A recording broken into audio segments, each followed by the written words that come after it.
Welcome to the SNHU-107 project template walkthrough. I know that this is coming later than we all hoped it would. I'm so sorry, but I think that we finally have things working smoothly now, and I'm excited to get this out to you. So let's just dive right in. Before we begin, I want to say that I am not going to be going through and filling out every single aspect of this project tonight. I'm definitely going to give you a couple of good examples with some good detail. I'm going to explain as much as I can about the essential elements that we want to see in each of your answers, but I'm not going to go through the whole thing and give you what I would answer, because I really want you to use your own critical thinking skills to come up with your own answers and solutions to these questions. Before we start, I want to emphasize again how very important it is that you are using this project template. In the past, there have been a couple of times when a lot of people have turned in these projects but in a new blank Word document or in an essay format, and I cannot stress enough how we need this to be in this project template for various reasons, which you're going to see as I scroll down. So please make sure that you are using the template and not creating something new. We've made this for you. Let it just be that simple, okay? So let's get started. The first thing that we're being asked to do is to make a time management plan. If you think back into the beginning of the course, this was something that we talked about in weeks 1, 2, and 3. So I'm going to scroll down and you can see here that we've given you this nice little table that we're asking you to fill in. And as you can see in what I have filled in, I filled this out as if it were me making my schedule for the week. I have very specific details in here, and this is what we want to see. Up until 8 a.m. it's sleep, and then it's getting kids ready for school during the week.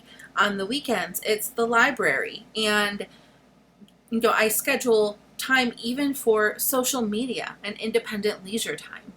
This is how detailed and specific we want you all to be. When you're talking about things like fitting in studying or schoolwork, we also want you to be equally as specific. If you pay attention here to the 11 a.m. to 12 p.m. slot, I have said that I grade discussions for Class A on Monday between 11 and 12. For Tuesday, it's Class B. And then if you scroll down, I've included another section where I'm finishing up this work. All of this is put in very specifically into its own time slot. Every time slot is accounted for, and that's what we need from you. When we scroll down to number 2, we're going to start talking about identifying potential unplanned scheduling interruptions that may impact your schedule. So this is something that we have talked about a little bit, and I'm going to pull this over because I want to pull up the rubrics that we have been working through. So let's see. Oh, not this one. Okay, let me find that. Sorry, bear with me. Okay, so if we draw your attention back to the final project template, you'll see under number 2 that one potential unplanned interruption that might impact my schedule are my doctor's appointments for my kids. These are regularly occurring, but they happen at different times every week, so I can't plan for them in advance because I just don't know when there's going to be. The second one is similar but different. The potential unplanned schedule interruption would be sick days and snow days during the school year. Again, these can't be anticipated. There's nothing I can do to plan for them. When they come up, I just have to deal with them as well as I can. In Module 3, if you draw your attention to the left, we talked about how to use your time.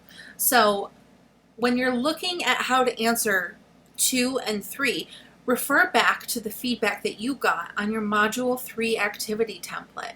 So when you're talking about taking ownership of your time, how to effectively manage your time, these are the things that we want you to be going back and revising. Let's see.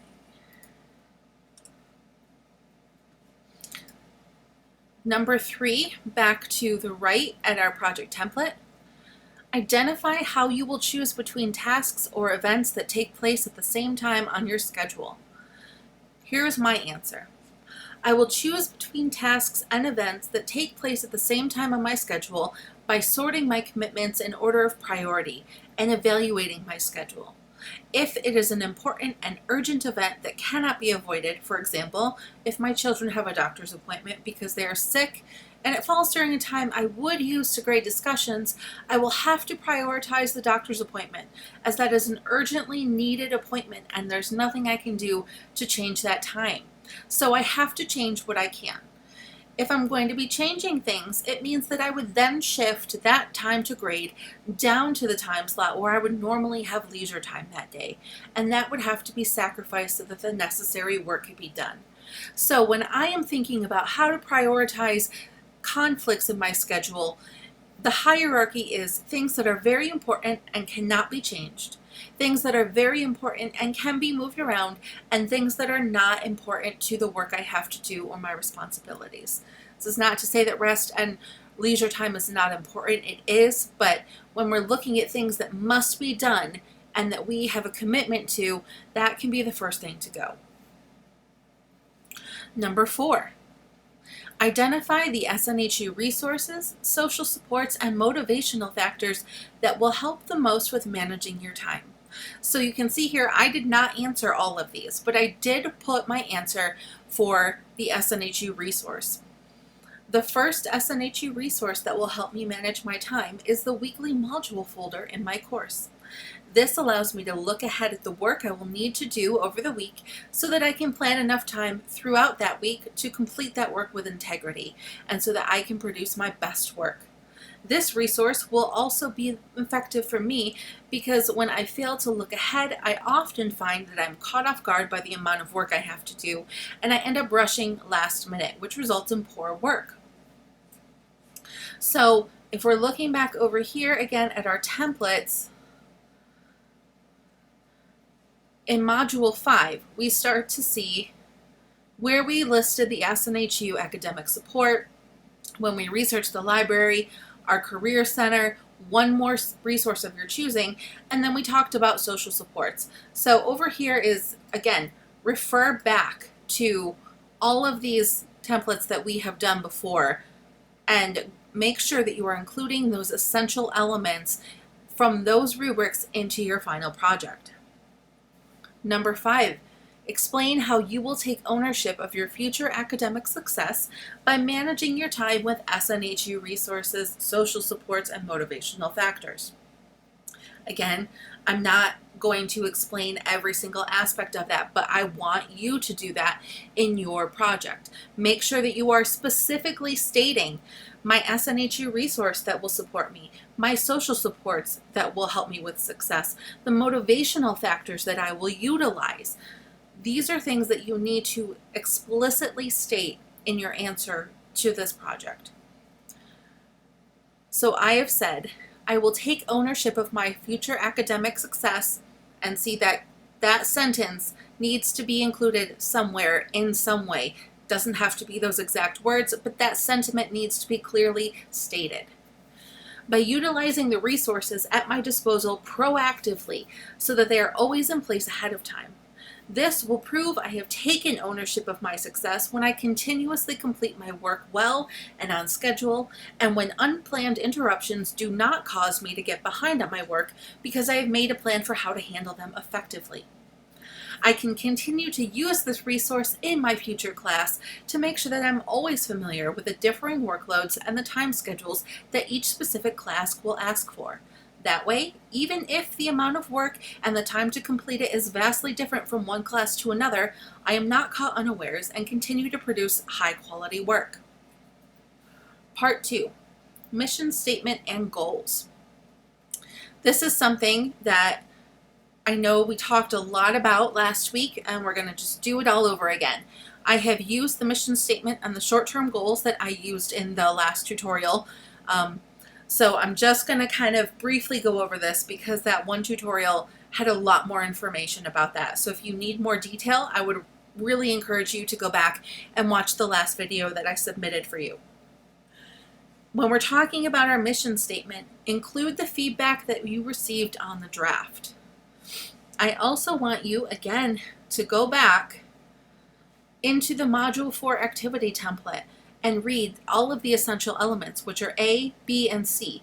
The sentence or two summarizing your purpose for higher education and proposed graduation date. Those things are included right in my first sentence there. A sentence or two summarizing the type of professional you wish to become in your career. A sentence or two summarizing how you hope to enhance your community or profession with your degree. All of those things are very clearly stated directly in this mission statement. When we go down to the short-term goals, again, include the feedback that you've been receiving and refer to this template to make sure that you're including all of these essential elements. How will each goal help you to achieve your mission? My first goal is to complete both of my courses in 21 EW2 with a GPA of 3.8 or higher. By doing so, I am ensuring that I'm learning the information I need to thoroughly and then successfully applying it to the work I complete.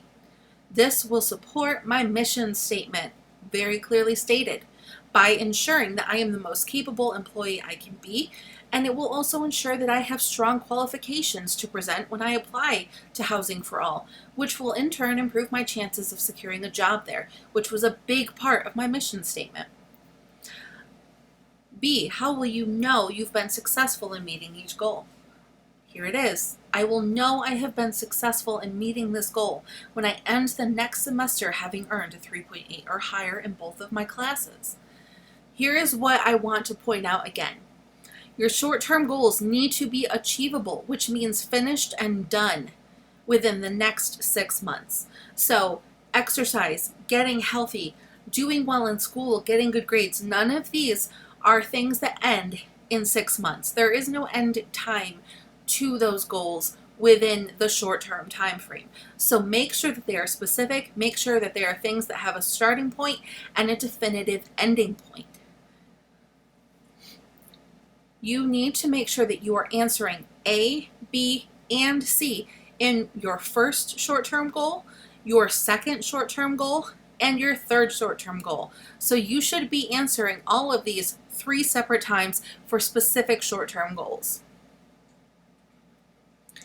So as you can see, I did not finish the rest of this because again, I want you to really use your critical thinking skills and try to do this on your own. If you have questions, of course, you can always come back to me. I will help you work through things if you're stuck and we will figure it out together. But I think it's really important that you try to just use the formulas I've given you and the detail and the encouragement to try to do this for yourself independently. If you go back to the template for the final project, you will see what we are asking for in every single category. I would encourage you, once you have done this project, pull up that template and the rubric, go through it one by one and see if you can clearly identify where each of those criteria are being met in your project. Check them off.